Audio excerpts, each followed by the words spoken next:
Welcome to Transforming with Us, where we talk about all things trans and queer.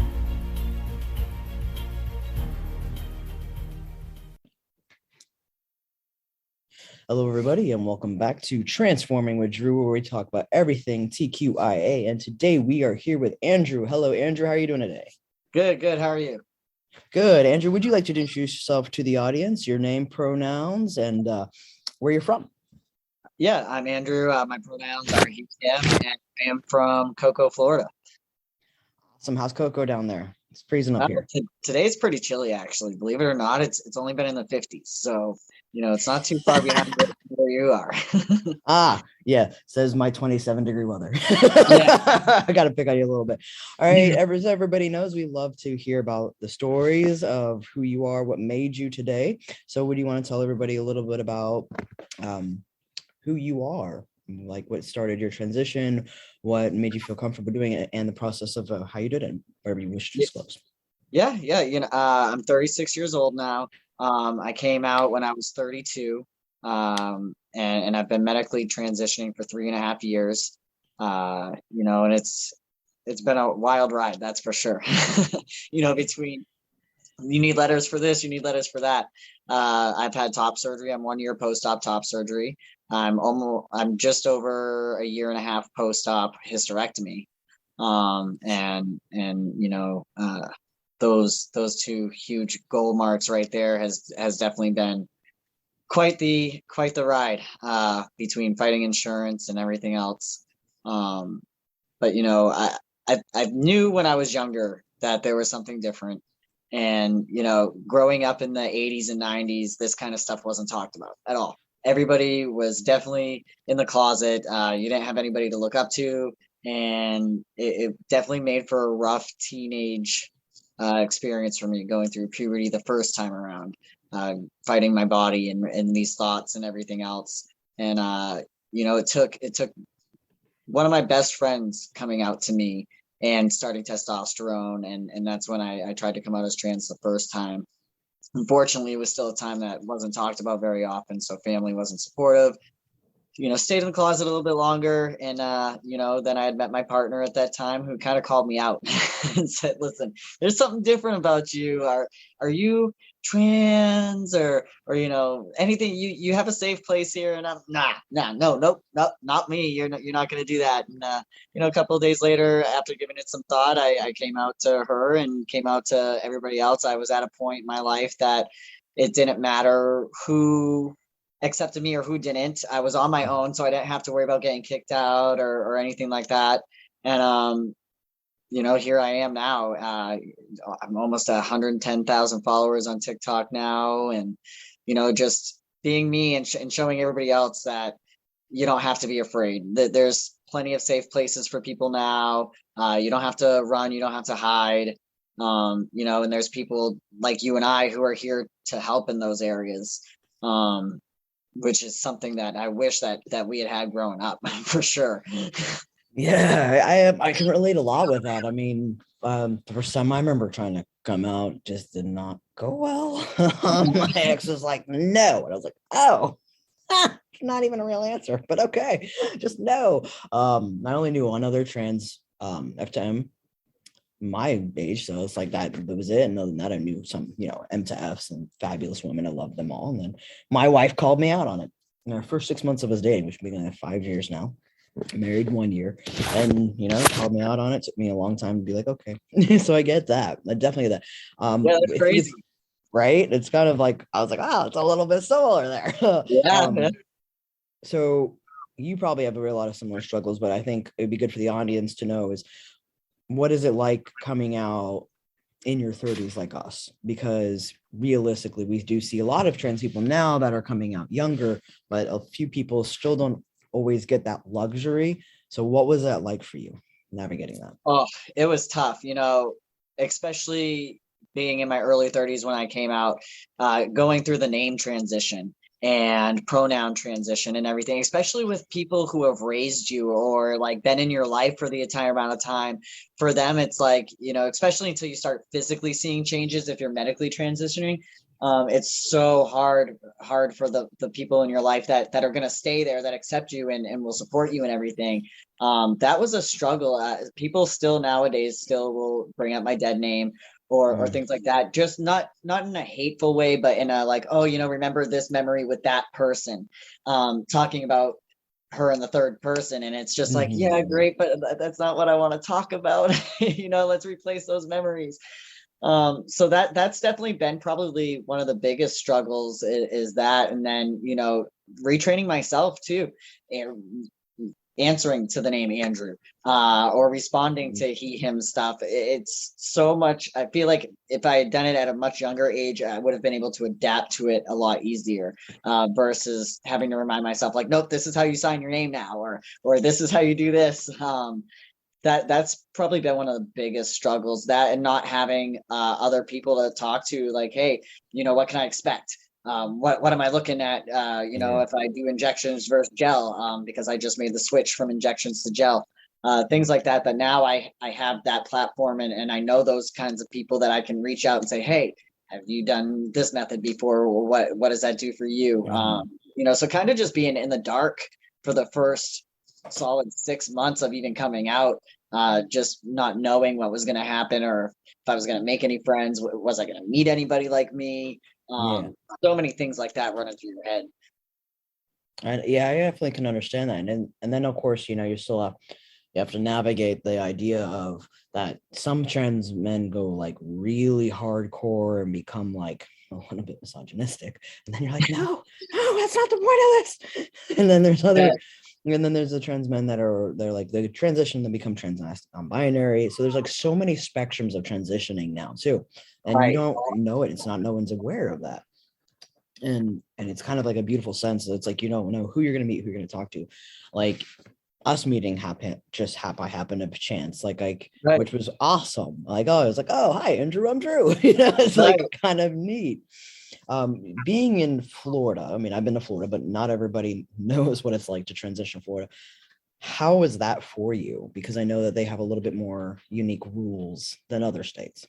Oh yeah, man. I'm telling you, if I had known that I was gonna, grow a pair, so to speak, and come out, I definitely would have stayed in Massachusetts. Yeah. That's for sure, because born and raised, I lived in Massachusetts for 25 years. And Florida's not very accepting. So coming out, I was already in therapy just because I'm such a pro for therapy. I will speak it all day. Do it. Even if you think you don't need it, take therapy. It's so good for you. So coming out as trans in therapy, and then having to start that whole process, Florida requires you to have almost 2 years of mental health counseling for gender therapy. And here I am, 32 years old. I'm not a teenager. I'm not a minor. So why do I have to go to therapy for 2 years? I know who I am, and I'm telling you who I am. So my therapist thought that, okay, 6 months, we'll do 6 months and we'll see where you're at then. And we'll talk about things we want to make sure you understand the what's going to happen if you do medically transition. And then the supervisor denied my letter for HRT. No. Because of the Florida regulations. So luckily I was able to pay a psychiatrist for an hour's visit, which wasn't cheap. Just to get an HRT letter to start HRT the day I was supposed to, because I had special meetings to me. It's in the month of June. What better way to celebrate annual transition than in Pride Month? Yeah. So I wanted that. It was also my partner's birthday at that time too. So, we get to share that together. Then I had to jump through hoops for a hysterectomy. My surgery was denied by my insurance the day before surgery day. So that was fun. Because even though I was having extreme pain, because everybody who's on testosterone knows that your organs that you're not using anymore, they're dying out. You eventually will have to get a hysterectomy at some point. It's just the health side of things to do. So painful. I don't really talk about that, but it's painful. Oh yeah, I was getting really bad pelvic pain, like worse than I would when it would be that time of month, and I couldn't even stand up. And so it started to get bad. I made my OBGYN Mhm. appointment, and they're like, yeah, we'll get this stuff out. You don't even need it. Why do you need it? I don't Yeah. need it. Thing. So let's take it out if it's causing you pain. And my insurance company said, oh, well, that's a gender affirming surgery. So only because I was trans.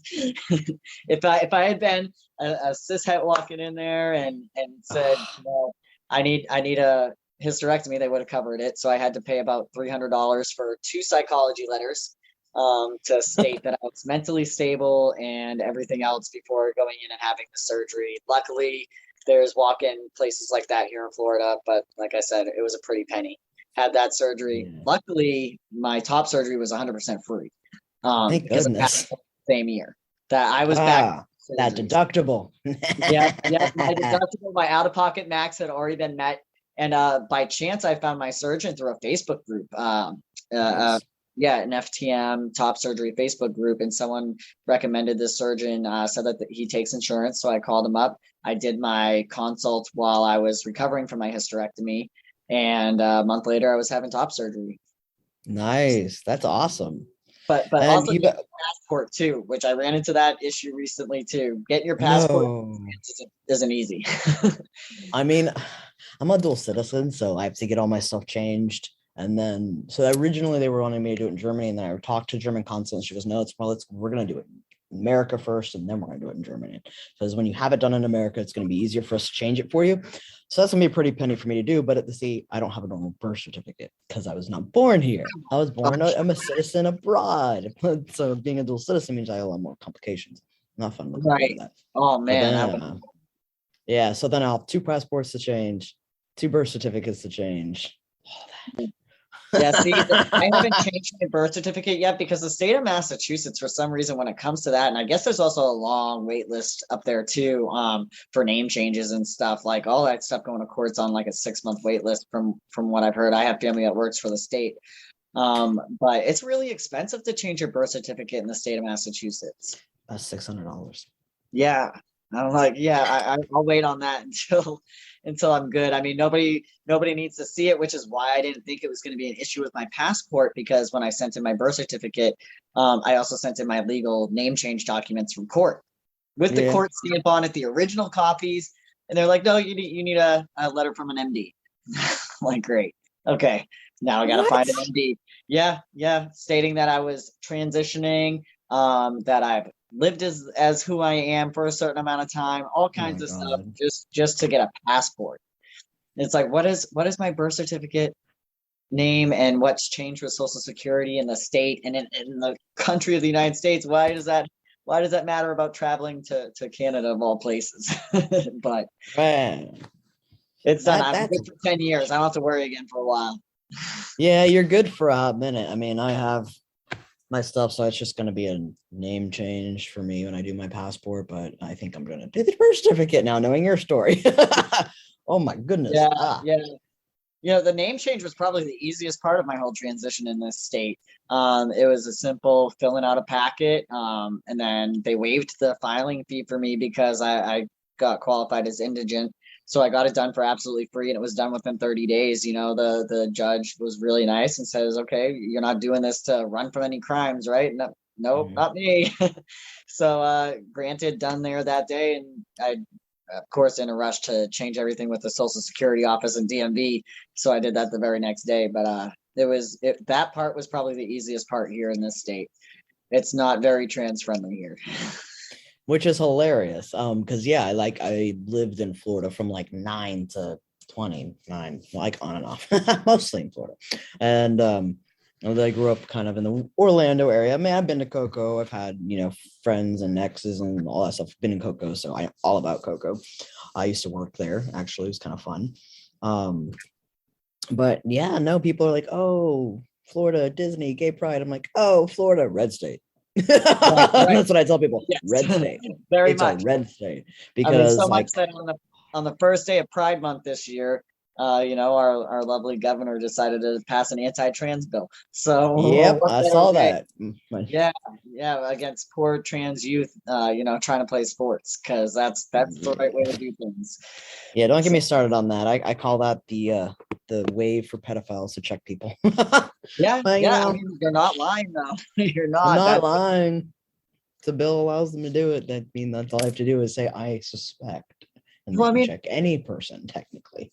Anybody who plays sports too knows that you have to go in for an annual physical. So why are you making this extra stipulation just to weed out the trans youth from playing sports when you're gonna know anyways? They have to go to the doctor. Yes, so why I know. a specific bill just to target a specific group of people? And I mean, I went to school in Florida, so I mean, I was at the doctor every single year. So it made every kid goes through an annual physical. You got to get weighed. You got to get checked out. Yeah, I know. I mean, I remember when in high school, like, oh, your kid has scoliosis, get that fixed. Right. Like all that fun stuff. Like, I think in the future, everywhere we're going to get there. I think it's just going to take time. And what it's really going to boil down to is the trans youth now, which is why I'm so big on trans youth, is because we need to count on their generation to kind of set that yellow brick road for the future. Because we're in our 30s. We didn't get to start out that young, but they're going to be they're going to be the ones that go into Congress and stuff in the future and everything else and change all these things. So that's why I speak really, really big on trans youth behalf, because we need them to be loud and proud and kind of pave that way, because it can't stay the way it is now. I 100% agree. I mean, there's no reason somebody in their 80s needs to be talking about dictating laws. Right. They don't know anything that's happening now.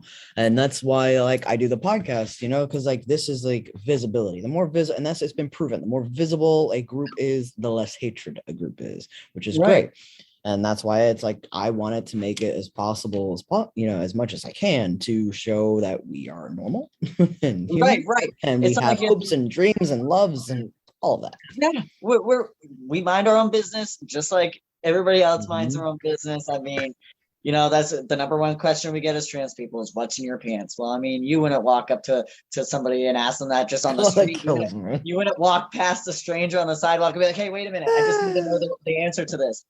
We're normal people. You don't have to hear a trans person or a trans man or a trans woman. You don't have to hear that and instantly freak out in your mind because of fear of the unknown.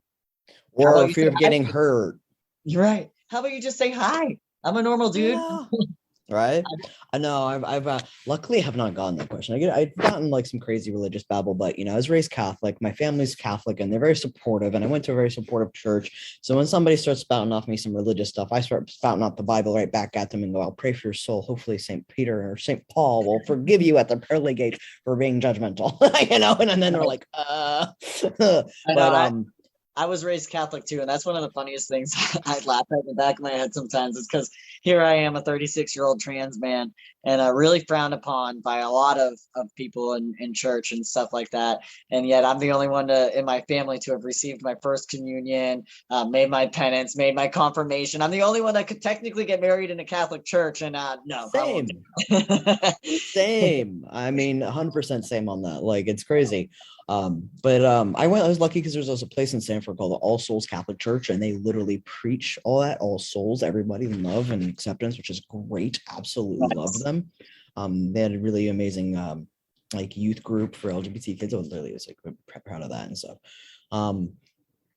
So now that we're talking about the whole trans youth and everything, we know that there's eventually, when we get in our 40s and 50s, our group's going to be dealing with a lot of becoming lawmakers, and we're going to become parents of these future lawmakers. And it's like a cycle.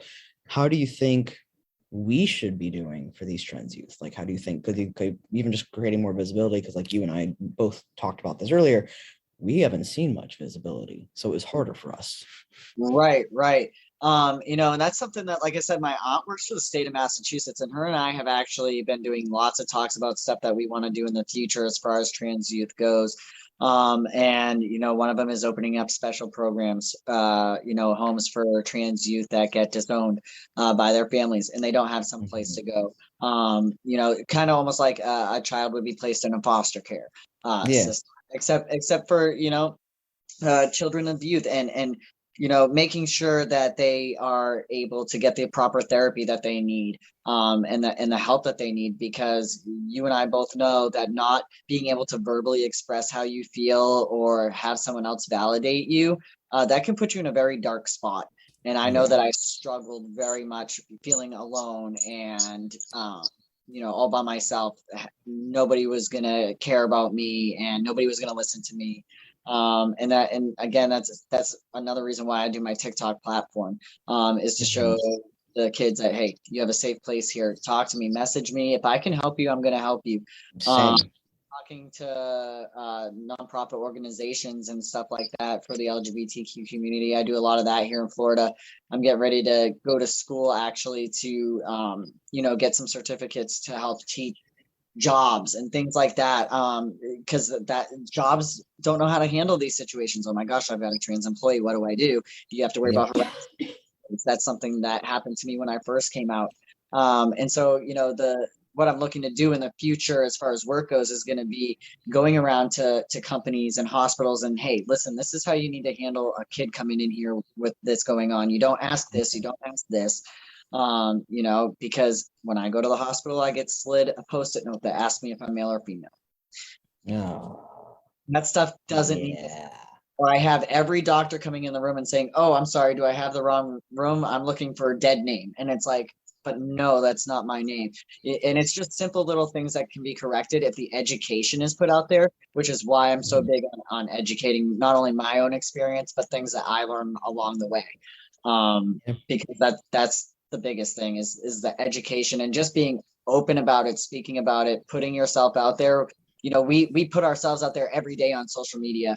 Why do we do it? So that it becomes more aware and more talked about. Hey, you're not the only one. We're here too. And just everything in that direction, just making sure that kids know that they're not alone and have the support that they really deserve and need.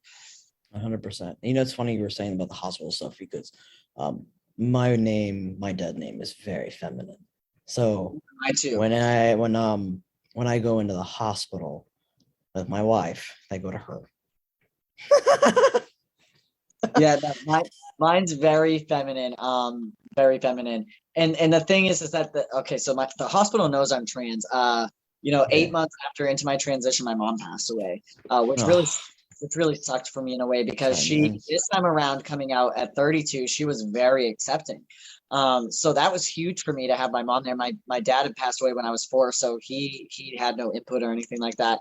But for my mom to be accepting and be my best friend still and whatnot, to lose her after 8 months was definitely sucky, because she didn't get to see like any of the physical stuff. But a month after she passed away, I was having 2 back-to-back heart surgeries. So the hospital knew I was trans. I made sure that they knew I was trans. They had to know I was trans. And it's in the system that I'm at. Certain nurses will ask me my pronouns and put that into the computer system. But man, some of them just don't. I remember going to the ER one time right before I had one of my second surgeries. And the triage nurse looked at me and goes, well, why are you on testosterone? I'm like, because I'm trans. Like, you're a medical provider. I have to disclose that to you. Oh, you're messing with God's hormones. And it's like, what? Yeah, they can't say that to you. Oh, They're not allowed to say that to you. That nurse no longer works there. I promise. That nurse no longer works there. I made sure of that when I left the hospital. Because that's a huge. You don't do that. That's health. It's a big no-no. And if anybody's not listening, for an actual, or anybody who's actually not listening, for anybody who's listening, what had happened to our awesome Andrew here is technically illegal in the hospital rules for them. They're not supposed to do that. They're not supposed to bring their religion into any medical release or anything like that. Otherwise, they fortify their job. So you guys know this, so you're all protected. Awesome. Good. Glad we got that out of the way. Not to do that to you. They're not. No. No, Yep. 100% no. They coming in and asking me my dead name and everything else because they have me in the system as one thing is that's different. I'll probably go through that no matter what hospital I go to. But yeah, they can't throw religion out there and tell you that you're gonna go to hell or places or anything like that. Yeah. Very, very illegal. Nobody can tell you that. An employer, nobody. So it's not just in the medical field, everybody. Yeah. It's anybody. It is everywhere, but some places like you can get them immediately fired. It's like so if somebody walks in with a swastika on their chest, they can't deny them. It's kind of the same thing. Like they're protected, you're protected type of situation. Yeah. I remember somebody telling me about that. I don't think there was like some Grey's Anatomy show. I've never actually watched that show, but apparently a bunch of people have tried to get me to watch Grey's Anatomy saying like, oh, there's a bunch of trans episodes on there. You should definitely check it out. It's like, but sometimes it makes me cringe, like, because it's not real life. It's not always good. Like one of the episodes, I think they have like the estrogen killing her, which is impossible. Right. Yeah. So see, that's what I'm talking about. It's not real life stuff. It's not. And I'm one of those. From what I heard, it got better and got more realistic. But in the beginning, no. Yeah, I'm one of those people too that like I advocate for if you want to have trans characters in your shows or in your movies, you need to be going after trans people. Stop having cis people play a trans person because it doesn't work. It doesn't work. You don't have the same heart and soul into it. Mm-hmm. And it's just, I don't know. It's something that always irks me.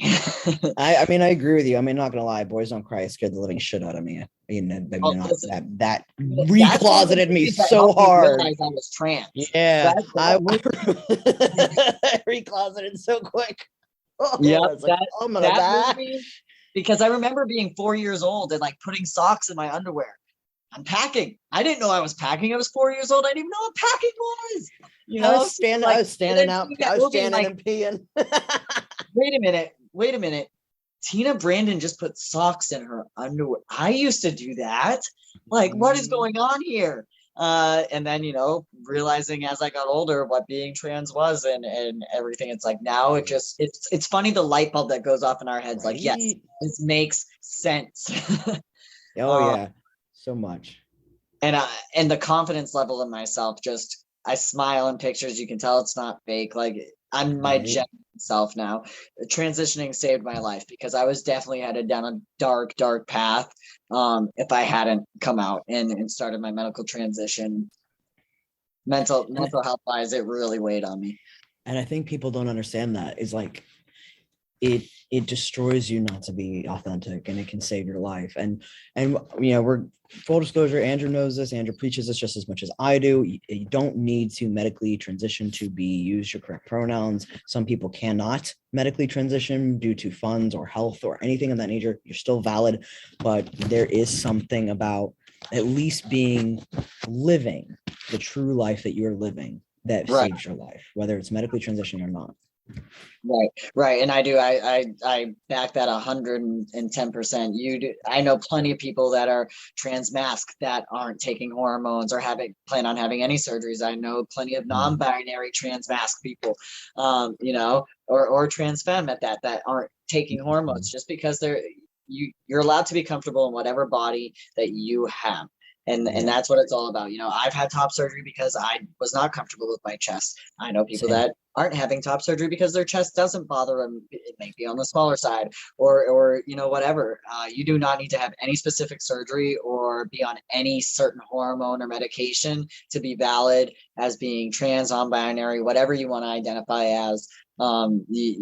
Just be you. That's all you have to be yourself. That's all anybody's ever going to ask of you. And be authentic and make sure that you're happy. Put your happiness first. Exactly. Do you want to tell everybody the type of top surgery you had? They know I've had double incisions because I was on the chestier side. So I really wanted double incision. I'm kind of jealous because for me, my scars definitely were going to be, something that I embraced as far as my transition went. So I was really looking forward to that. Originally, that was the plan, was for double incision until 30 minutes before I went under.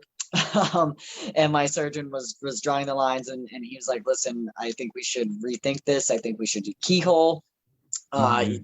Just with the way that we would have to do the nipple grafts and everything, I was so small chested, fortunately, that I would have ended up with like my scar would have gone across and then been a half moon where my nipple was, and then Mm. across again, and then having to put the nipple up higher. And he was very skeptical of it. So I had to calm myself down and say, okay, this guy does this for a living. I've got to put my trust in him. I Yeah. don't want to have to go through any further surgeries in the future. So we'll do it. And I had keyhole, and they did 150 cc's of lipo to kind of sculpt everything the right way. Mhm. And I'm very, very happy with my results. You look great. I mean, I'm gonna be honest with you. You look fantastic. I'm not gonna lie. Nipple grafts are scary. At one point, I thought I was gonna lose my left nipple. So Um, I I've heard it tried to stories escape. It tried to of- escape. It lifted. I was like, Oh, "Oh, you lifted, Harry! No, well, see, go back." I Go had a back." nipple revision because so when they do keyhole, you can't have your nipples reduced or resized. Like you can't resize your areola, anything like that. Okay, I didn't know You that. have keyhole because of the fact that they're going in through your areola. They can't do any alterations as far as that goes. Hmm. So I did end up having a nipple revision 90 days post op because you got to wait that far to at least be healed.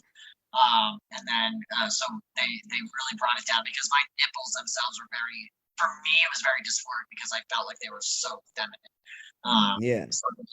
I did a GoFundMe and was able to raise up enough for my revision, did my revision, and very, very, very happy with my results now. And have not Awesome. decided whether we're going to keep the chest hair that's starting to come in and cover them up. Yeah. It's like a couple of long curly hairs. Like that's all I have. The rest is peach fuzz. Just like 3 long black hairs. It's, Like I mean, nah. no, now leave them, leave them. I mean, from what I heard, it takes about 5 years for full hair growth. Oh God, I'm gonna be a Yeah, whoopee. 5 to 6 years for everything to be nice and thick and everything. From everybody that I've talked to that's that far in, that's about what they say is the max for all Yeah. that. You're pretty much leveled out there. So Oh God, I was I'm gonna only do imagining now. 5 years too, but once it started to really come in thick and it started growing, I was like, you know what? Let me at least give the gel a chance. And not to Yeah. mention the doctor that I had before the doctor that I have now really didn't monitor my testosterone levels as well as they probably should have. There would be times that I would go almost a month without them calling in my prescription. So I would be 45 days without tea, which really messed with my emotions and hormone levels. I was way more edgier than usual, way more emotional than usual. And then, I didn't know that on shot day, your levels should be like in the 500 or 600s, like no higher than 700 really on shot day. And mine were 1200 on shot day. Oh no, that's not good. You're not supposed to be that high. No, so that means when I was taking my injections because I was at 1 ml every 10 days, I'm spiking up to over 2000. That's not good at all. No. That is. And they had me at that level, at those levels for like my whole transition. And so now I'm finally back down to this year we dropped my dose like 4 times because I finally switched doctors. And on shot day riding at like a 638, which isn't too concerning. But we figured maybe the gel would help with the levels too, leveling it back out because I'm not taking such a high dose. It's a very small dose because you're doing it daily. So I'm hoping that come February we'll see numbers stay right there in the 600s, right where they should be. Okay, that's awesome. So speaking of trans youth, as we were talking about, because we were all big advocates of our trans youth, what is the one advice you would have for somebody who is young and transgender and just navigating this world? Ooh, I know that's the big one. that is a big one. Hang in there and find a support system. Find a support system. One of the biggest things that you're doing as a youth, as a youth person, is you're making friends. Make sure that you're making friends with people that support you, people that you feel safe with. I know that I had a bunch of friends that got really mean when I came out, and it's because I chose the wrong people to come out to.